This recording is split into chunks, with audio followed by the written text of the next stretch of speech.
आतापर्यंत रेकॉर्डिंग हे वेगळं होईल, बहुतेक 2 व्हिडिओ होतील. असो. तर स्वतःला स्वतःच आपण स्वतःला जाणू शकतो, पाहू शकतो. म्हणून स्वतः जीवनाच्या या प्रवाहामध्ये उतरायचे आणि प्रवाहामध्ये उतरण्यासाठी आधी ॲडमिट व्हायचे आणि ॲडमिट होण्यासाठी आपल्याला आनापानसतीचा उपयोग होऊ शकतो. आता हे मला बोलता बोलता सुचलेलं विधान आहे. बोलता बोलता माझे ते लक्षात आलेलं आहे.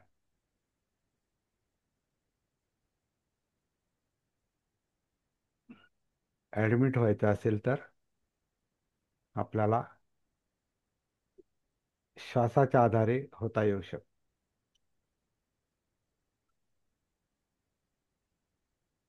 म्हणून आज सकाळीच मला एक जरा वेगळा अनुभव आला. तुम्हाला तो उपयोगाचा आहे की नाही बघा, तुम्ही ठरवायचं ते. आपण असं म्हटलेलं आहे की आपण आपला जो मेंदू आहे हा आपल्या जीवनाचा राजा आहे, म्हणजे शरीराचा राजा. आपण शाळेतही शिकलो, काहींना माहिती असेल. आपण वर्गातला अगदी हायस्कूलमध्ये आपण ते शिकलो की मेंदू हा शरीराचा राजा आहे. मेंदू जर शरीराचा राजा आहे तर मग मेंदू तानापान करतो. आणि तसं म्हटलेलं पण आहे की मागच्या बाजूला श्वसनक्रियेचं केंद्र जे आहे ते मागच्या बाजूला आहे. म्हणजे आता असं ते काय आपल्याला दिसणार नाही, जाणवणार नाही. पण आता सायन्स सांगते, तर त्याचा आपल्याला अनुभव पण आला पाहिजे थोडाफार. तर तो कसा अनुभव येऊ शकतो? तर सकाळी मला एक थोडंसं, म्हणजे याच्या आधी बराच वेळा झालं, पण सकाळी परत एकदा मला प्रकर्षानं जाणवलं की आपला जो पाठीचा कणा आहे खालीपर्यंत, बेसपर्यंत, म्हणजे ज्याला आपण माकड हाड म्हणतो, म्हणजे दोन्ही जे खोप्याची मधली जी खाच आहे कमरेच्या मध्ये, तिथपर्यंत पाठीचा कणा गेलेला आहे. डोक्यापासून मान आणि खाली पाठी. तर मला सकाळी असं जाणवलं की पाठीचा कणा आनापान करतो आणि ते खाली पण जाणवतं, छातीत पण जाणवतं आणि पोटात पण जाणवतं आणि खाली जाणवतं. आता मला जाणवलं, तुम्हाला जाणवलंच असं नाही.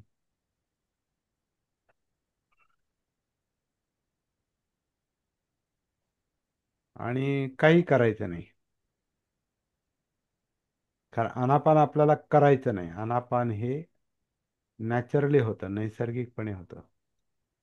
आणि ते नैसर्गिक आन अपान जे आपण करत नाही, ते घडतंय, नैसर्गिकपणे चालू आहे. जसं मला आज सकाळी जाणवलं की आपला पाठीचा कणा, आपण नुसतं बसून राहतो, डोळे बंद करा नाही तर उघडे ठेवा, काही फरक नाही पडत. आपण नुसते बसून राहिलो आणि पाहिलं, काही न करता, काहीच करायचं नाही, म्हणजे आनापान करायचं नाही. आनापान सती करायची नाही. आनापान होतं त्याची सती ठेवायची. आणि आनापान होतं म्हणजे नैसर्गिकपणे ते चालू आहे. आणि मला सकाळी असं जाणवलं की आपला पाठीचा कणा, आणि आत्ता जाणवतंय की पाठीचा कणा हा आनापान करतो. आता पाठीचा कणा आनापान करतो म्हणजे काय? तर पाठीच्या कण्यालाच बरगड्या जोडलेल्या आहेत. आपल्या ज्या बरगड्या जोडल्यात ह्या पुढे छातीचा जे हाड आहे मधलं, ते मधलं छातीचं हाड, आणि पाठीमागे पाठीचा कणा, मणक्यांना छातीची हाडं जोडलेली आहेत. आणि खालचे एक दोन, किती, 2 का 3 बरगड्या मोकळ्या आहेत. बहुतेक 2. कोणाला माहिती असेल तर सांगा. 2 की 3 बरगड्या मोकळ्या असतात. आणि बाकीच्या वरच्या ज्या असतात त्या वरती अशा जोडलेल्या असतात. माझं तेवढा आता माझी बारकाईनं मी त्याचा अभ्यास केला नाही शरीरशास्त्राचा, किंवा ते चित्रही पाहिलं नाही. म्हणजे पाहिलंय पण पूर्ण लक्षात नाही. खालच्या 2 बरगड्या दोन्ही बाजूच्या या मोकळ्या असतात. तर तो छातीचा पिंजरा. आणि खाली पाठीचा कणा जो खालीपर्यंत जातो बेसपर्यंत,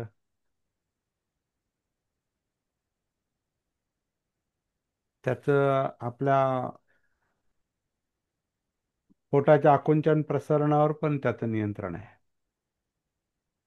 म्हणजे छातीचा पिंजरा, खांद्यापासून छातीचा पिंजरा आणि खाली अं, ज्याला आपण माकड हाड म्हणतो, दोन्ही खुबे, तर आणि पोट, ही सगळी पोकळी जी असते ही या पाठीच्या कण्यातल्या त्या मेंदूवरच्या नियंत्रणामुळे आनापान करते. तर हे धड आनापान करतं. आणि त्या आनापानचं भान ठेवणं, सती ठेवणं बारकाईनं. आणि माझी माझी जी करण्याची पद्धत आहे, म्हणजे माझी जी पाहण्याची पद्धत आहे, करण्याची नाही, माझी जी ते सती म्हणजे आनापान सती म्हणजे श्वास अनुभवण्याची जी पद्धत आहे, तो एकतर त्याच्यावरचं नियंत्रण पूर्ण बाजूला करायचं. म्हणजे आपण घेतो सोडतो असं नाही. Let it come let it go. तो जसा येतोय तसा त्याला येऊ द्या, जातोय तसा त्याला जाऊ द्या. आपलं काम फक्त भान ठेवण्याचं आहे, सती ठेवण्याचं आहे, जागृती ठेवण्याचं आहे. आणि मी ते अं, बऱ्याचदा खालून करतो, पण ते खालून वरून असा मुद्दा नाही, तो सगळं एकाच वेळेला चाललेला आहे. पण खाली पोटाची हालचाल जास्त, पोट हे जास्त लवचिक फ्लेक्झिबल असल्यामुळे आपल्याला त्याच्या मुवमेंटचा, त्याच्या हालचालींचा अनुभव घेणं सोपं असतं थोडंसं, असं मला वाटतंय. आणि पोटाच्या वर श्वास पटल आणि मग छाती, असं ते आपण आन आणि अपान अशा पद्धतीनं आपण काय करतो, जागृतीपूर्वक त्याचा अनुभव घेण्याचा आपण प्रयत्न करतो. आणि आत्ता आपला जो विषय चाललाय, या निमित्तानं आपण कायमध्ये ऍडमिट होतो.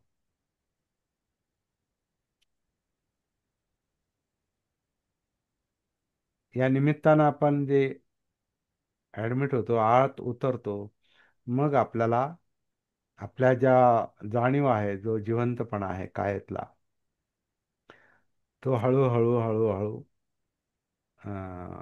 त्याचं भान, त्याची सती, त्या जिवंतपणामुळं, त्या जाणीवांमुळं, म्हणजे ज्याला वेदना म्हणतात, फिलिंग, त्या वेदनांमुळे, मग त्या सुखद असतील, दुःखद असतील किंवा न्यूट्रल असतील, त्या वेदनांमुळं आपल्याला आतल्या ज्या जाणीव आहेत ह्या आपल्याला हळूहळू क्रमशः अं, पाहत पाहत आपली सती विस्तारित करता येते आणि संपूर्ण कायेमध्ये आपण टॉप टू बॉटम जाऊ शकतो. असा एक सर्वसाधारण अनुभव आहे. आता याची कॉपी करायची काही आवश्यकता नाही. मला असं वाटतंय म्हणून मी तसं बोलतो. मला जसं जाणवतंय तसं मी सांगतो.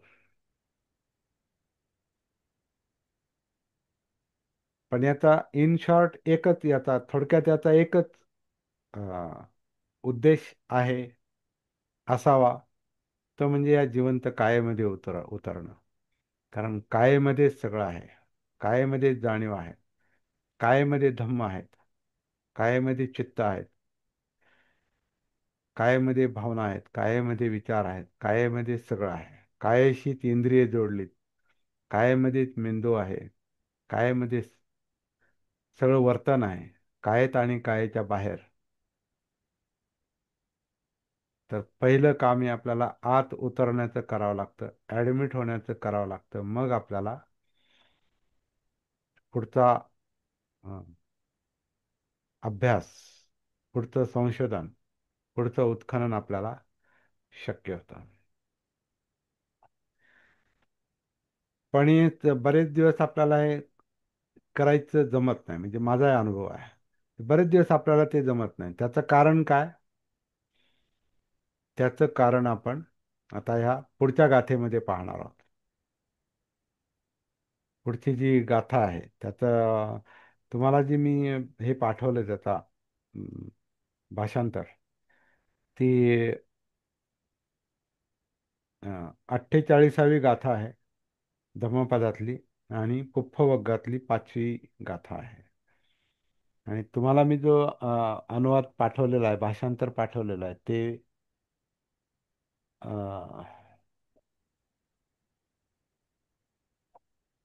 अ, मला वाटतं यातलं पाठवलेलं आहे, लाडांच्या पुस्तकातलं पाठवलं, लाड. बाबूजी, तुमच्याकडे जे पुस्तक आहे ते बहुतेक लाडांचंच आहे. हं. मंगेश लाड.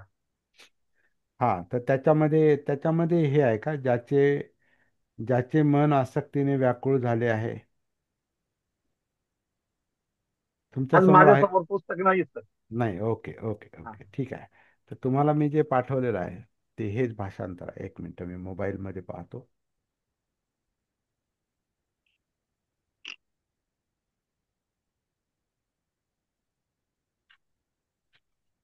हा, तेच आहे. ज्याचे मन आसक्तीने व्याकुळ झाले आहे, अशा माणसाला कामना अतृप्त राहिल्या असतानाच जणू काही पुष्पे वेचित असताना मृत्यू वश करतो. हे चुकीचा भाषांतर चुकीचं आहे. तर ते मी तुम्हाला पाठवलं ते चुकीचं पाठवलं असं त्याचा मी अर्थ काढतो. कारण ते पाठवताना मला, आणि नेहमी जे मी पाठवतो, ज्या धम्मपदातलं पाठवतो ते तर आणखीनच वेगळं आहे. त्यामुळं आपण आता काय करूया, ती गाथा आधी मी वाचून दाखवतो आणि मग शब्दशः अर्थ पाहत पाहत आपण शब्दाच्या अर्थांमध्ये आणि त्या गाथेच्या अर्थामध्ये आपण उतरायचा प्रयत्न करू आणि पाहूया काय सापडतं ते. पुफ्फानिहेव पचिनन्तं व्यासत्त मनसं नरं अतित्तं एव कामेषु अंतको कुरते वसं. आता ज्याच्यात जे पुस्तक आपण नेहमी पाहतो धम्मपदाचं, त्याच्यात असं म्हटलेलं आहे की कामभोगरूपी फुले वेचणाऱ्या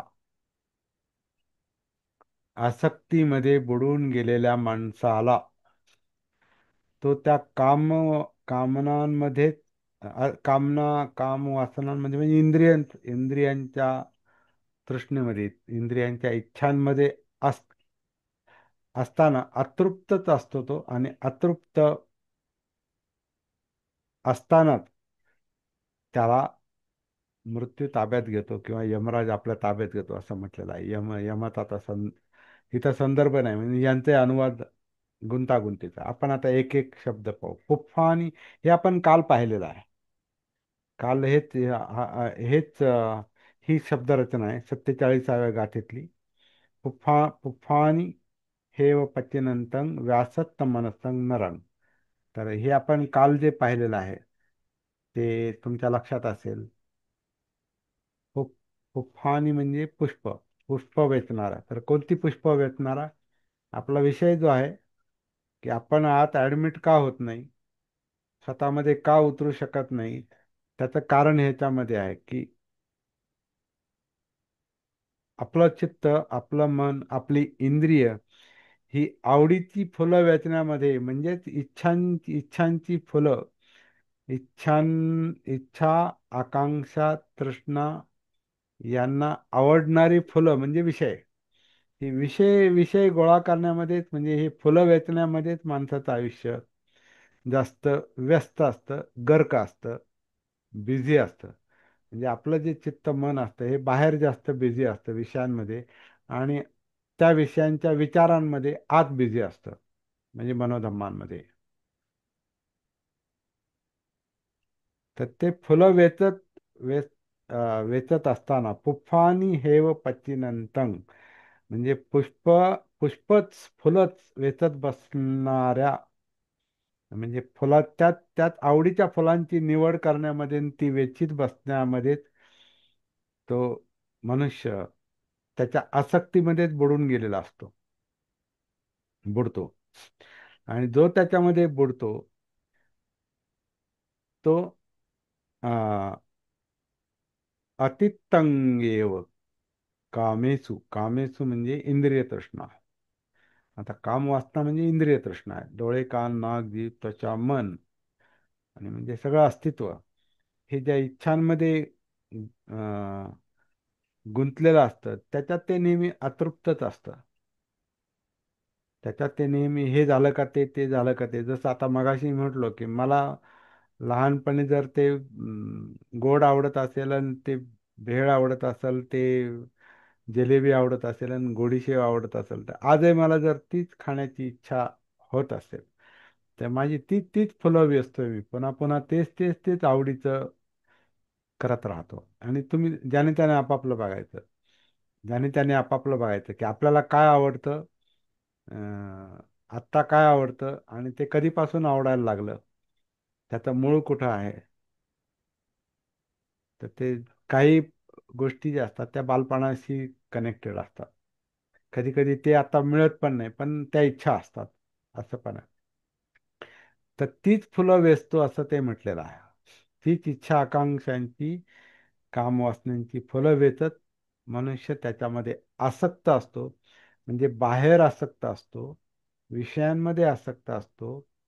हे पाहायचंय, हे ऐकायचंय, ह्याचं गंध, ह्याची चव, ह्याचं खाणं, ह्याचे स्पर्शन, हे पाहिजे पाहिजे पाहिजे पाहिजे पाहिजे. आणि जे नको ते नको नको नको, जे आवडत नाही ते नको. ते ह्याच्या आसक्तीमध्ये मनुष्य बुडालेला असतो. म्हणून त्याला स्वतःमध्ये ऍडमिट होता येत नाही, स्वतःमध्ये उतरता येत नाही, आणि म्हणून पुढचं पुढचं काम होत नाही. तर मग अशा व्यक्तीच्या बाबतीत असं म्हटलेलं आहे की तो अतृप्त असताना अतित्तं एव, अतित्त म्हणजे अतृप्त, अतृप्त असतानाच कामवासनेमध्ये, इंद्रिय तृष्णांमध्ये, इच्छा आकांक्षामध्ये, तृष्णा तृष्णांमध्ये, तृष्णा या अतृप्त असतात म्हणजे यातना होतात. अतृप्तीचा परिणाम काय होतो? यातना आहे, दुःख. म्हणून दुःखाचं मूळ तृष्णा म्हटलंय, आणि तृष्णाचं मूळ अज्ञान म्हटलंय. आणि अज्ञान हे भान नसलेली, सती नसलेली अवस्था आहे, जागृती नसलेली अवस्था. म्हणून कामवासना काम करतात, इंद्रिय तृष्णा काम करतात, आणि त्याच्यामध्ये मनुष्य अतृप्त असतो. आणि तरी पण तो गर्क झाले, अतृप्त आहे म्हणूनच तो परत परत शोधतो. माणूस तेच तेच तेच तेच का करतो? किंवा त्याच्यापेक्षा पुढचं पाहिजे, पुढचं पाहिजे, हे का, असं का वाटतं सतत? कारण अतृप्ती आहे. कुठंच तृप्ती नाही. आता बस झाला असं कधीच होत नाही. आता बस झालं, थोडा वेळ म्हणतो, आता समजा खाताना पोट भरलं तर म्हणतो आता बस झालं, आता पोट भरलं का जागा नाही म्हणून. पण तेच खाण्याची परत काही वेळाने किंवा संध्याकाळी किंवा उद्या परत इच्छा होते, परत तेच, परत तेच करतो. आणि काही गोष्टी किंवा व्यसनांच्या गोष्टी पहा, कधी कधी आज काही माणसं आता तंबाखू खातात आणि आज वाटतं नाही, नको, हे खायला नको आता, याचा त्रास होईल. किंवा दारू पिणं, किंवा मांसाहार करणं, ते करायचं. आणि करता करता ते मग त्याचा कंटाळा पण येतो, बोर होतं, कंटाळा, बस झाला आता काय, किंवा पोट भरलं आता, बस झालं, असं बस झालं म्हणतो. पण परत एक काही वेळ गेला, संध्याकाळी किंवा दुसऱ्या दिवशी, किंवा जेव्हा जेव्हा संधी येईल तेव्हा परत ते तसंच करतो. त्याला आपण व्यसन म्हणतो. तर त्याच्यात जो माणूस अडकून असतो, त्याच्यात जो माणूस अडकून असतो, तो कधी तृप्त नसतो. तृप्त नसतो म्हणूनच अडकून असतो. तृप्ती असती तर माणूस अडकून नाही पडणार. परंतु चित्तच असं आहे, मनच असं आहे का ते कधी तृप्त होत नाही. आणि ते मग अडकून राहतं, अडकून राहतं, म्हणून ही शरीराची पळापळ चाललेली असते, म्हणून प्रयत्न चाललेले असतात. आणि म्हणून आपण बाहेर पळतो, आणि म्हणून आतमध्ये ऍडमिट होता येत नाही लवकर. कारण ती शक्ती आहे, ती बाहेर, ती आउट गोईंग एनर्जी आहे, बाहेर जा, एक्स्ट्रावर्ट म्हणतात त्याला, एक्स्ट्रावर्ट, बाहेर, बहिर्गामी, बाहेर पळापळ करणारी. इंद्रिय तृष्णा ज्या आहेत, इंद्रियांचे विषय बाहेर आहेत. डोळे बाहेरचं पाहतात, कान बाहेरचं ऐकतात, गंध बाहेरचा आहे, फुलं पण बाहेर आहेत, फुलांचा गंध बाहेर आहे, म्हणजे विषय बाहेर आहेत. जिलेबी बाहेर आहे, गोडीशेव बाहेर आहे, फरसाण बाहेर आहे, वडापाव बाहेर आहे, पण इच्छा आत आहेत. किंवा मांस बाहेर आहे आणि इच्छा आत आहे. दारू बाहेर आहे, इच्छा आत आहे. म्हणजे विषय बाहेर असतात आणि विषयासक्ती आत आत असते. तर विषय प्रॉब्लेम नसतो, आसक्ती प्रॉब्लेम असतो. आणि त्या आसक्तीकडं बघायचं असेल, तिथपर्यंत पोहोचायचं असेल का काय चाललंय आतमध्ये, तर आत उतरावं लागतं. म्हणून कायेमध्ये उतरावं लागतं आणि मग धम्मं कायेन पश्यति. कायेमध्ये धम्म आहेत ते पाहायचेत, असा हा विषय आहे. तर ज्याला हे जमत नाही तो अतृप्त अवस्थेतच त्याला मृत्यू घेऊन जातो, असं म्हटलेलं आहे. आता याचा फार मोठा अर्थ आहे. अतृप्त अवस्थेत व्यक्ती जातो याचा अर्थ असा आहे का तृष्णा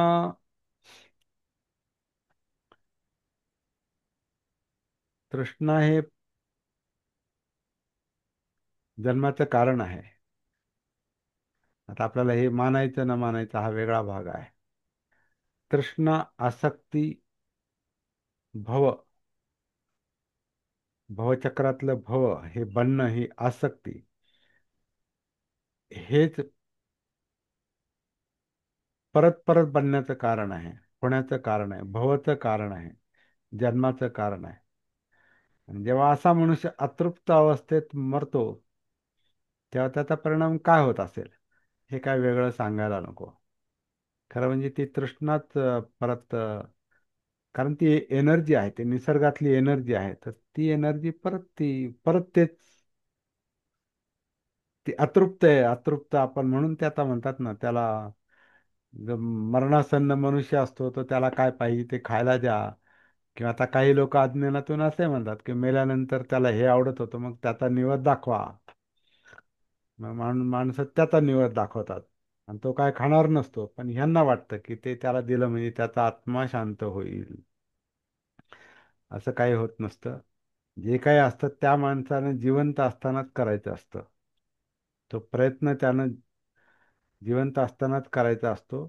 आणि त्याचं काम आहे जिवंत असताना. तर मेल्यानंतर कोणी त्याच्यासाठी काही तुम्ही जेवण घाला, नाही तर जलदान करा, नाही तर तुम्ही त्याला अं, कावळ्याला आवतनं द्या, नाही तर त्याच्या आवडीचं काय पदार्थ करा आणि त्याचा निवद दाखवा. जे आता इतर लोक दाखवतात, आपल्यातही काही लोक दाखवत असतील, ते ठेवतात, अगदी समोरच ठेवतात, ताटच समोर ठेवतात त्याच्या जलदानच्या वेळेला, किंवा जो काही दिवस पाळतात तो, त्याने काय होत नाही. जाणाऱ्या माणसानं जाण्याच्या आधी ही तयारी करून जायचं असतं, अशी ही गाथा सांगते. त्यामुळे अतृप्त अवस्थेत जायचं नाही. जे काय असेल ते संतुष्ट अवस्थेमध्ये आणि आपल्या इच्छा, आकांक्षा, वासना, तृष्णा, इंद्रिय तृष्णा यांच्याकडे लक्ष ठेवायचे, याची सती ठेवायची, याची भान ठेवायचे. म्हणून हे सती आहे, सतीपठ्ठाण आहे. हा एवढा मोठा हा विषय आहे. याचा शोध बुद्धांना लागला आणि म्हणून त्यांना ती विमुक्तीची, निब्बाणाची, बुद्धत्वाची अवस्था प्राप्त झाली. ते सम्यक संबुद्ध झाले, संपूर्ण जागृत झाले, म्हणून त्यांना ते मिळालं. आणि त्यांनी ते बुद्धगयेमध्ये 40 दिवस तेच प्रयत्न केले. त्याच्या आधी सगळी ध्यानं केली, पण म्हटले नाही, दुसरीकडे ध्यान देणं म्हणजे दुसरा विषय आहे तो. कोणताही विषय घ्या तुम्ही, जेव्हा मुद्दाम ते करतात तिथं ध्यान देणं नाही. याचं भान आलं पाहिजे, जीवनाचंच भान असलं पाहिजे, जगण्याचं भान असलं पाहिजे.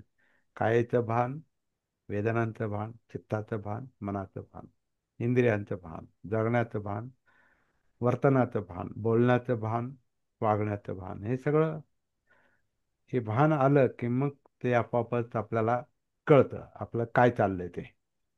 आणि जे चाललंय ते जर यातना देणार असेल, तर ती सती जागृती आपल्याला त्याच्यातून नॅचरली मोकळं करते, नैसर्गिकपणे मोकळं करते. काहीच करायची गरज नाही दुसरं. कारण चित्ताला मनालाच यातनांमधून सुटायचंय. ते त्याची धडपड तडफड त्याच्यासाठी चाललेली आहे. पण त्याला ते करता येत नाही, कारण ते गुंतलेलं आहे, ते फुलं वेचण्यामध्ये गुंतलेलं आहे, असं ह्या गाथेनुसार म्हटलं तर. पण ते त्याला कळत नाही, कारण ते भानावर नाही, ते जागृत नाही. तर त्याला जागृतीचा अभ्यास देणं, सराव देणं, प्रॅक्टिस देणं, साधना देणं, हे हे पण नैसर्गिकच आहे. हे काय मुद्दाम कुठून काय आणायचं नाही. प्रॉब्लेम इथंच आहे आणि त्याचा उपाय पण इथंच आहे. दुःख इथंच, दुःखाचं कारणही इथंच, त्याचं निवारण इथंच, उपाय पण इथंच, सती पण इथंच, जागृती पण इथंच, जागृती पण इथंच, तृष्णा इथंच, तृष्णा मुक्ती पण इथंच, सगळं इथंच. हीच काया, यातलाच वेदना, जाणीवा, यातलंच चित्त, यातले विचार, यातलं इथंच. ए ही पस्तिको, या आणि पहा. हा बुद्धांचा जो संदेश आहे तो महत्वाचा आहे. आणि स्वतःच करायचं सगळं हे. या म्हणजे कुणी जा नाही म्हणणार आपल्याला तिथं. इथं जा असं कोणी सांगू शकत नाही. सांगितलं रे सांगितलं तरी आपलं मन चित्त लगेच ऐकत नाही ते. ते जोपर्यंत त्याला कळत नाही, त्या व्यक्तीला कळत नाही, त्या माणसाला कळत नाही, तोपर्यंत ते होत नाही. म्हणून आपली समज, आपली दृष्टी, आपला संकल्प हाच आपल्यासाठी उपयोगाचा असतो. त्याच्यासाठी सम्यक सती म्हणजे जागृती पाहिजे. मी या ठिकाणी थांबतो. आज 2 व्हिडिओ झालेले आहेत आत्तापर्यंत, आणि हाही व्हिडिओ मी थांबवतो. आणि नंतर तुमच्यासाठी आपण वेगळी चर्चा घेऊया, सगळ्यांसाठी, आपल्या सगळ्यांसाठी.